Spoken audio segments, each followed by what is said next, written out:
3, and go. My name is Anthony Rodriguez. I am not from Stockton. I'm from Tulare, California. My relationship with the Summer Success Leadership Academy is I have been a mentor for 5 of the years that I first participated.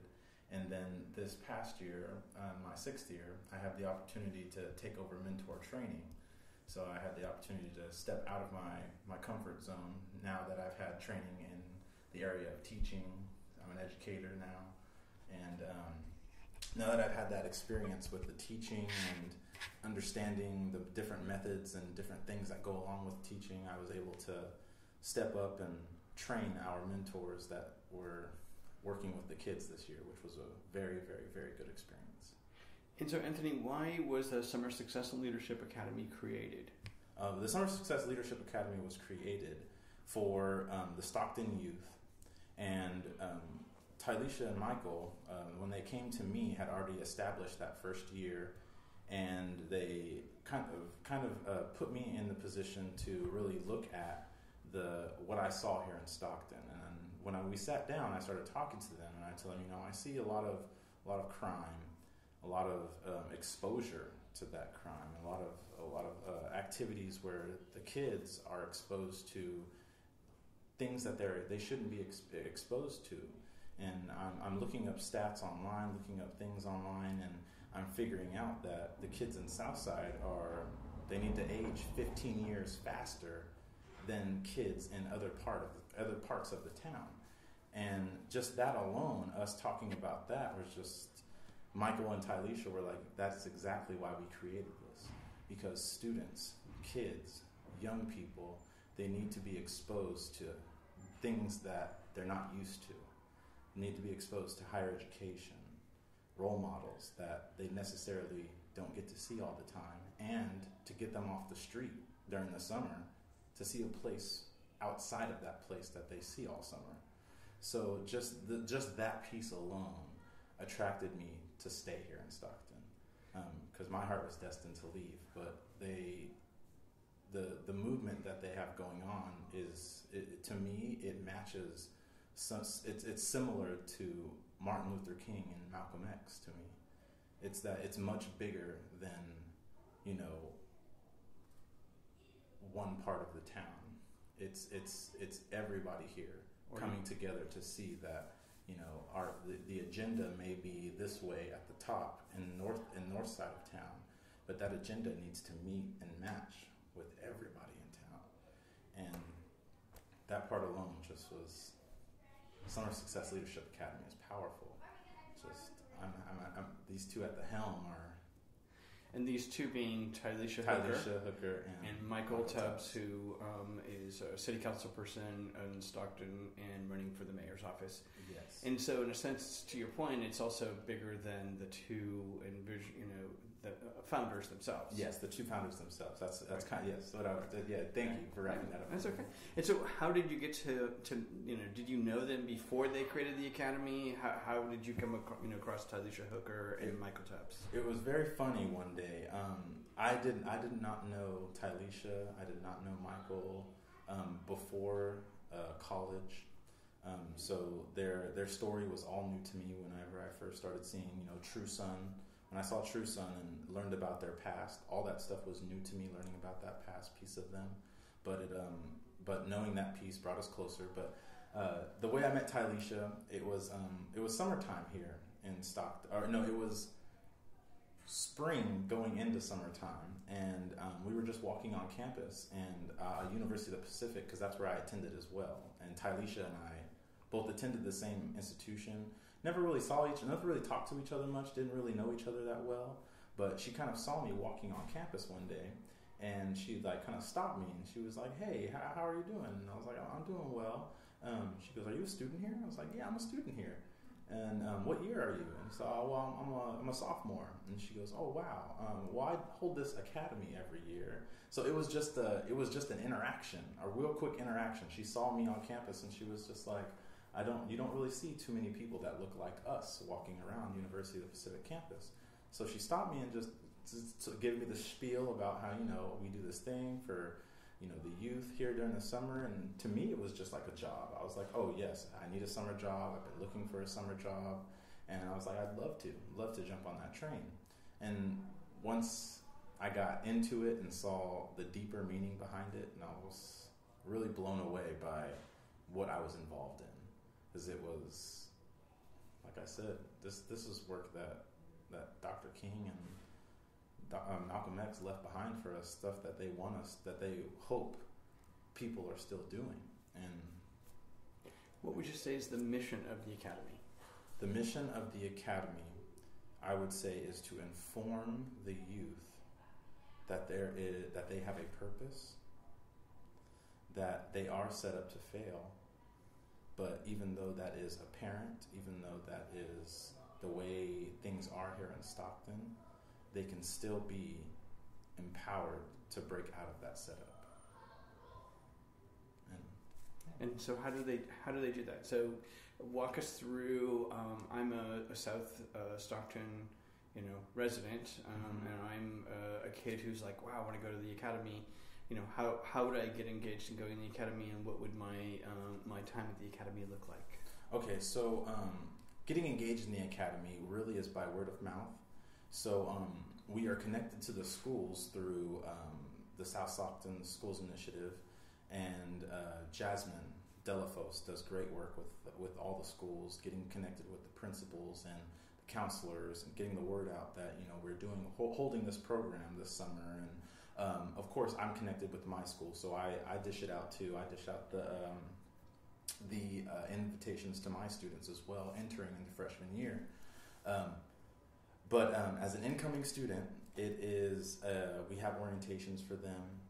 It's for them and the parents, and we sit them down, get them ready for what's to come. It's probably like two to 3 weeks prior to the camp. We sit them down and we go through what the camp is going to, what's going on in the camp. So we tell them that you have free housing, you have a week's worth of food that is totally free. The only thing the kids need to show up with are their clothes and their toiletries, and then we handle the rest of it. And we have University of the Pacific students who are mentors as well, and they hold tours for the families and the students to show them where they're going to be staying, what the campus looks like, because a lot of these students have never seen the University of the Pacific campus, and they live here in Stockton. So that is that's a treat in itself. And so after 3 weeks goes by, we tell the people the people and the kids and their parents to meet us at a certain part of the school. They check in. It's like a check-in process, like when you're going to college. That is really what it all is. It's giving them the full college experience. So they show up. We give them their keys, their room number. We tell them who their roommate's going to be. We walk them to their dorm room. We get them settled in their dorm room. And they have their own swipe card, because at University of the Pacific, the way you get your food is you swipe with a card, and then they send you to get your food. So the kids have their own swipe card that they have to be responsible for. If you lose your key, you're responsible for paying for that key. So it's a full college experience. So after we send them to their dorms, we then set them free to go get breakfast in the morning, because we're constantly pulling people in throughout that entire morning. Nobody shows up exactly at 8 o'clock in the morning. So we take them through that. It's like the move-in process, all that good stuff. So they're taking their stuff. They have their bags. Some kids show up with more bags than others. And the week, the entire week is designed and builds off itself. So we start with admitting the setup is real. So we pull out poems, videos, lessons that we take them through that really show them that Stockton, living in certain parts of Stockton, you are set up to fail. And we must admit that first. We must admit that we as people living in Southside of Stockton are set up to fail. It's a reality that we must come to a conclusion with. So once we get past that point where we are admitting the setup is real, we put them in different groups and put them in different activities that really show them, these people are getting more things than these people, and this part of town is getting more stuff than this part of town. So it really takes them through that process on understanding how policy works and how policy is the way things are ran when it comes to the different districts in Stockton. So really showing them that system, showing them what the system and why the system is. After we take them through that, the next part that we get to is we empower and we don't inspire. So we empower them with the facts. We empower them with the things that are real, with the things that are apparent, the statistics. And with that empowerment, we want to see them grow and use that knowledge, take it back with them to school, and it hopefully that empowerment motivates them to do better in school, pay attention more in school, focus more in school, not just because it's a thing that we have to do, but it's a thing that we need to do. We need to break out of this setup. We need to break out of this system. So the empowerment piece is really big. We really focus on, we don't need to inspire you, because you don't need to be, in the words of Michael Tubbs, you don't need to be inspired to not hear gunshots at night. You need to be empowered to not hear gunshots at night. You live in that system. You live in that place. Now you need to look at the facts and know that you can still break out of that place. So we really focus on not inspiring, but we focus on empowering. There's two more pieces left. The third piece that we do is we affirm their identity. We let them know that you have a purpose. You are a person in this society. You are put on earth not to just walk the earth and be just an object that looks at the sky and doesn't have dreams. You have dreams. You have things. You have ambitions. You have opportunities, and we open their eyes to those opportunities. Even though you live in Southside Stockton, you have all of this stuff at your disposal. So, and we let them know that you're somebody. One of the ways that we did that in SSLA in the academy is Pacific has this program, this thing that they do for incoming freshmen. It's called the Pacific One-Word Project, Pacific One-Word Project. And we do that with the students. So we give them the opportunity to substitute their name, their first name, for a word that they think embodies who they are. So, for example, mine is unforgettable. And they tell you, why would you replace your name with that word? So this is something that I did when I first got to Pacific. So mine was unforgettable, and this was really at a time when the Aubrey Graham, Drake, released one of his albums that I really loved, and that was the name of one of the songs. And I thought to myself that, in my mind, I want to be unforgettable to my students. I want them to know that I'm here for them. I'm here to make sure that they grow, to make sure that their life is better, that they know their path, that their path is not written for them, that they write their path. So at the end of the day, when my students leave me, I want to be unforgettable. So we give them the opportunity to do that, to affirm their identity by choosing one word to embody, that embodies who they are, which is, it's a beautiful project. And we definitely have plenty of those pictures if you would like to see those still too. The last piece is we connect their education to more than just a letter grade. Too many times you go to a school and the teachers are drilling about, he's getting F's, he's getting D's, he's getting C's, he's getting F's, he's getting D's, he's getting C's, when they're not focused on, is he improving? Is she improving? Are we just focusing on the bad things they're doing? Are we, what things can we do to help them get to the good things? They focus just on the bad of the students. They lack this, they lack this, they lack this, they lack this. Yes, they lack those things, but they're still here at school. They still want to learn. What are you not doing that's not helping them learn? So connecting their education to more than just a letter grade, that yes, you get a letter grade. Yes, at the end of the day, you're going to get a letter grade, but you have to understand when you enter that classroom, it's more important than receiving that letter grade. You're there to get knowledge. You're there to gain more knowledge. And I know you guys, and I know how much the spoken word is important to both Taylor and Michael. Mm-hmm. And so part of the curriculum would be, I know you guys have studied Tupac's work, and yes. then also the Freedom Riders. Yes.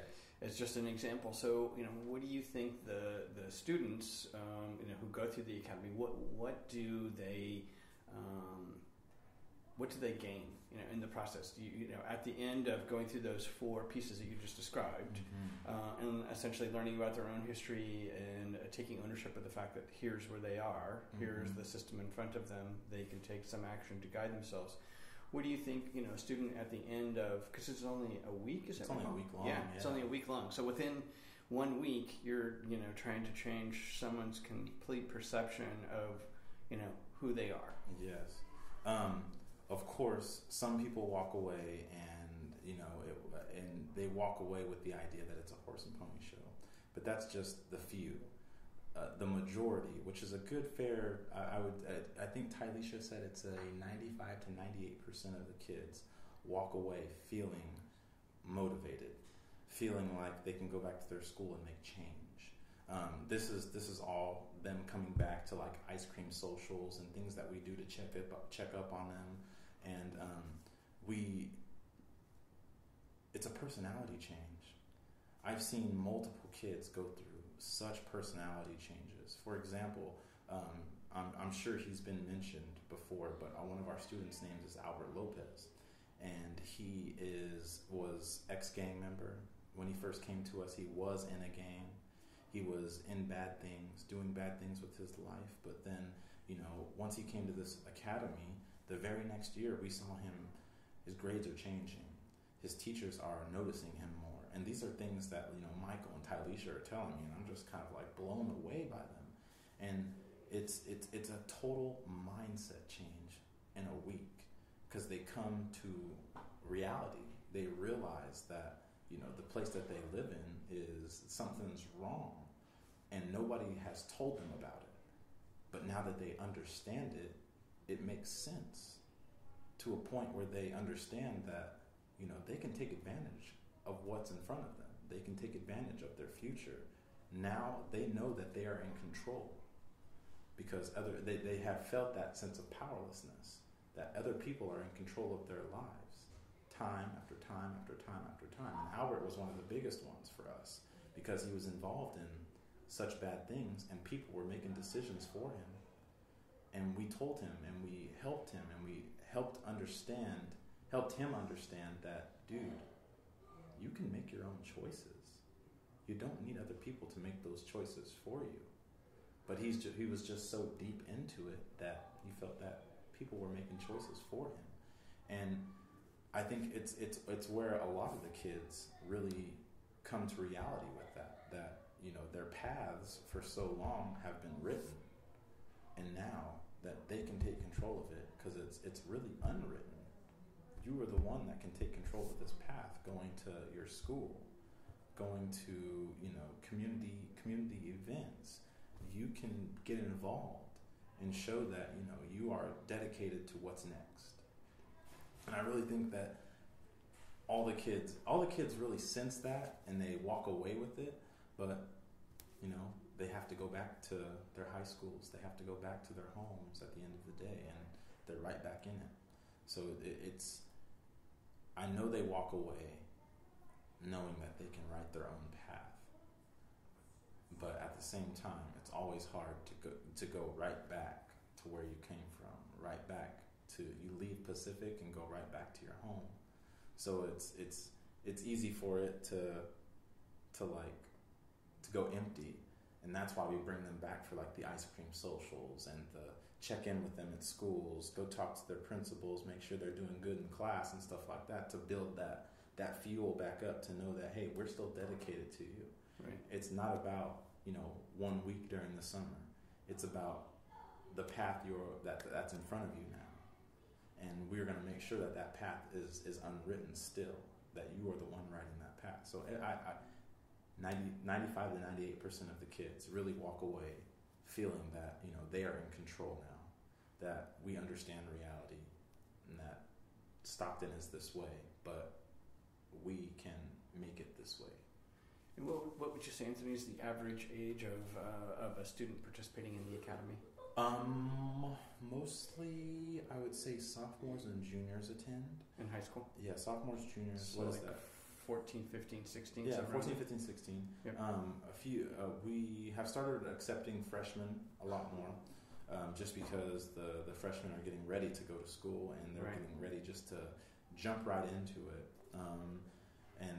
I shed light on that, especially with Michael and Tylisha, because I teach 8th grade, and I see the immaturity levels, and it's something they need to realize before they get to high school, because here in Stockton, I know the distractions are a lot more intense than at other places, especially going to schools like Edison and Franklin. Which are both big high schools in South Stockton. Both big high schools in South Stockton, yes. Yeah. So especially going to schools like those, the reality check whenever you walk through those gates, it's much different than, say, going to a high school in Elk Grove. Right. I spoke to them about that my students, my 8th graders, we need to start looking at 8th grade, because these students are getting ready to go to a place where they will be eaten up if they are not one with themselves, one with reality. They need to understand the setup, and it's something I teach in my class before they leave, and it's very valuable and important to me. And so, you've been at this for how many years? Your third, I think. This is my sixth year. Okay. Yes. And where would you? And then how many students within that week? Is it 100? Oh no, we usually take between 40 to 50. Between 40 to 50 kids. I think this past summer was 40, 41. Okay. Yeah. And then where would you? Obviously there's lots of challenges. Mm-hmm. Where would you like to see the program? Go to. What's your vision of? Is it possible to scale the program? I would like to see this program become somewhat of a, if you're familiar with the PLC program that is being used now, the PLC program, the Professional Learning Communities, is being used all over Stockton and Stockton Unified. They send teachers to the trainings in Las Vegas every summer now, and I would like to see SSLA reach that level of representation. I would love to see teachers coming to it as well. Not only, but I would think we would have to change it up a little bit to a point where we are showing the teachers, that the kids live in this, and they have to, cope with these things when coming to school. Because I really think helping them understand what the students go through will really inform their teaching. And that's something that a lot of teachers struggle with here in Stockton, relating their teaching to the circumstances of the students. But I would love to see this reach a state scale, a national scale, because it's really powerful work. It's things that kids need to be exposed to, students need to be exposed to, especially living in rife communities. Their work is similar to Martin's and Malcolm's. It's beautiful stuff that needs to be spread. And what have you seen as the biggest impacts? I mean, some favorite moments with students, people that you feel like you mentioned, Albert, for example, but, do you have favorite moments? Yeah, I do. One of the greatest activities that we do is on the first day, and it gets the most reactions. And one of it's the upset the setup. And Michael and Tylisha kind of came up with the whole thing, is where we place kids in 4 different squares, all right next to each other, and they're very small squares and squares that represent communities, kind of like the Stockton districts. And we place those kids within those squares, and we give them materials. One district gets more materials, another district gets a little less materials, another district gets a little bit less materials, and then the very last district gets little to none. And then we throw them into like an activity where they're trying to we're design your ideal community, and that's the plan for each little square is design your ideal community. And you have to go to a housing developer to get things approved. So if you want to build a hospital, you have to go to the housing director. If you want to build a house, you got to go to the housing director. If you want to build anything, you have to go to the housing director. And the groups will send different people to go to the housing director. If so, the higher district, like so we'll say a district 4 out of the district 4 out of the 1 through 4. So number 4 is the highest one. So group 4 goes to the housing district, wants a hospital. Oh yes, take your hospital. It's beautiful. Take your beautiful hospital. Group 1 comes and wants the same thing. And we're just like, no, you don't get that. You don't have enough money for that. You don't have the budget for that. Nope, go back to your district. And then we send them back. And one of the bigger rules is if you step out of your district, if your hand is even left out of your district, if your hand goes into another district, you go to jail immediately. And then we are taking constantly from groups 1 and 2, we are constantly just pulling people out of those districts, taking them to jail for no reason. You know, sometimes the pinky will step out of the square. Oh, you're going to jail. You know, your foot went into District 4. You got to go to jail. Okay, you don't mess with District 4. District 4 is a beautiful place. Okay, nobody likes your kind of District 4. Okay? And then eventually the kids start to see this, and they're just like, something's not right in this thing. You know, and we have police officers walking around too. We have jailers. So it's like the mentors are the people who play these roles. The mentors play the housing directors. The mentors play the cops. The mentors play the jailers, and we are, you know, we have a good time with them. And the kids eventually, you know, they get to a point where there's just like, this is not justice, and they'll start screaming and getting in our faces. And I love to play the position of the cop. I'm a bigger dude. So I noticed that. Yes. So I love to play the position of the cop, because eventually the kids, they start fighting back, and they're just like, no. And like sometimes I'll have to like grab them and like start like pulling them a little bit. You're going to jail. You're going to jail. And they'll go limp, and they'll just like, no, I'm not going to jail. This is injustice. Y'all are not treating us fair. Da da da da da da da da. And it gets to a point where, of course, we have to stop the activity, because it gets crazy, because the kids start getting aggravated with it. Every single year it happens.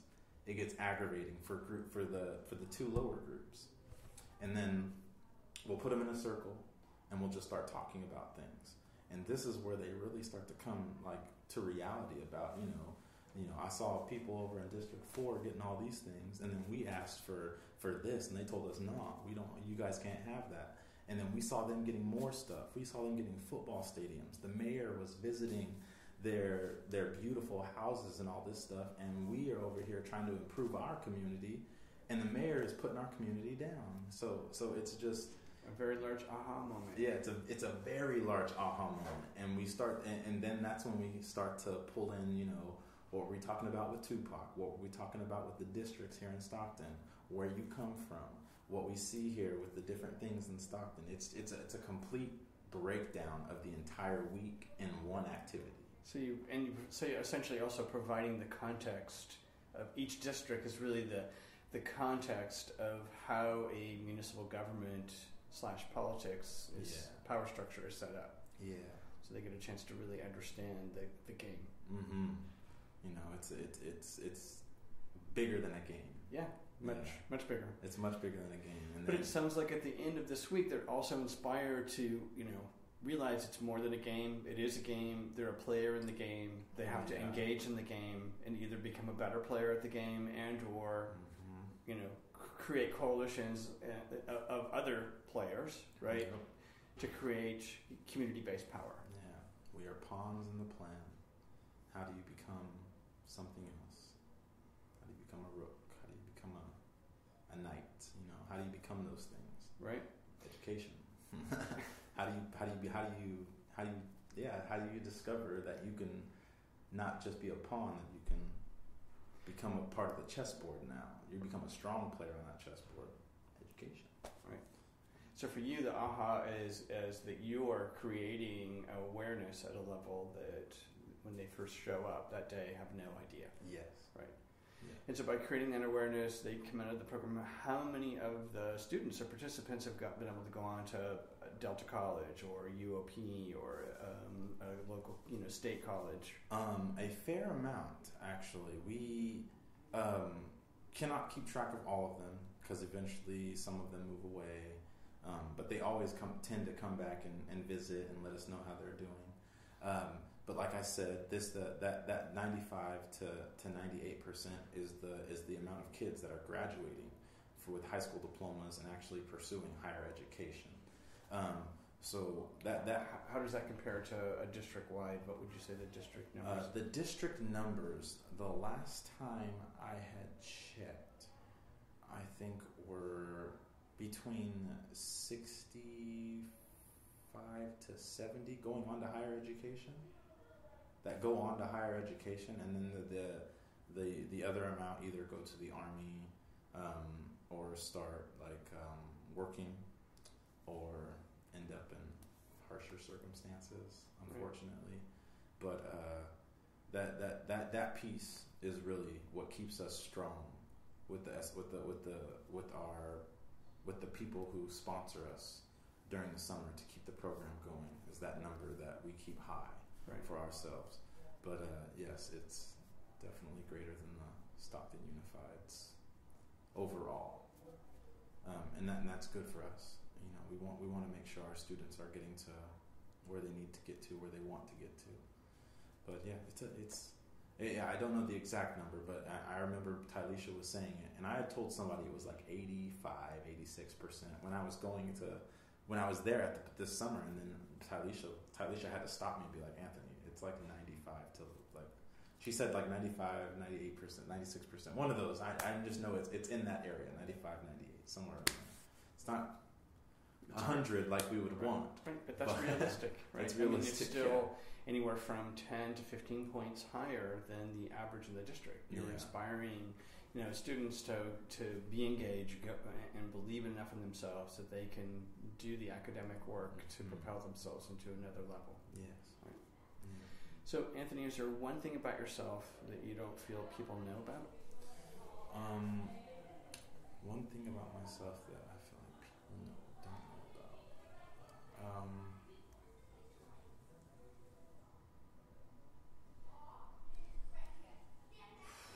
I'm sure there's plenty.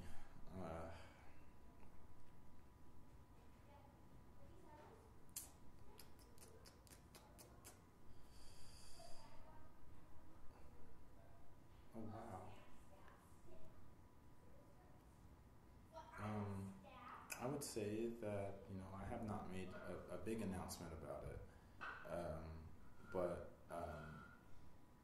I'm currently getting ready to have a child, my first child, and it's really started to help me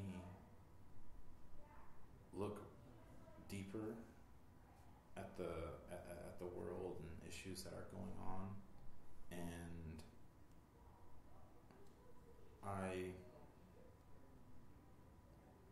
I do what I do, teach, because I want to see a better place for my child.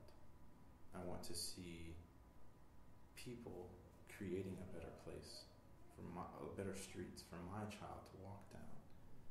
And that has really become apparent to me in the past few weeks as I've had to wrap my mind around this whole thing about bringing a child into this world. Is it's a scary thing, but I think what I want people to know about me is that I do this, show up to work every day. I get up every day. I walk into my classroom every day because I want to see those children create a better world for themselves. Not only for the benefit of having the things and the dreams and the aspirations and all those things that they want, but also for the people that they love around them. And working in Southside is difficult. It is. It's stressful. It's frustrating, especially when you know your students may come to work it's their job, may come to school one day, and everything I taught them the day before will just go in one ear and out the other because they have to go home at the end of the day. And some of my kids go home to places with abusive parents and gang activity. And for me, that's even more empowerment to get up in the morning. So yes, people don't know that, the reason I do what I do is for my babies. Not just my babies, my baby. And I want them to have the dreams, the aspirations, and everything that they want when they reach the end of that road. And I want them to write their own story, not the story that's written for them. Anthony, thank you for being on Voices of the Community. Thank you.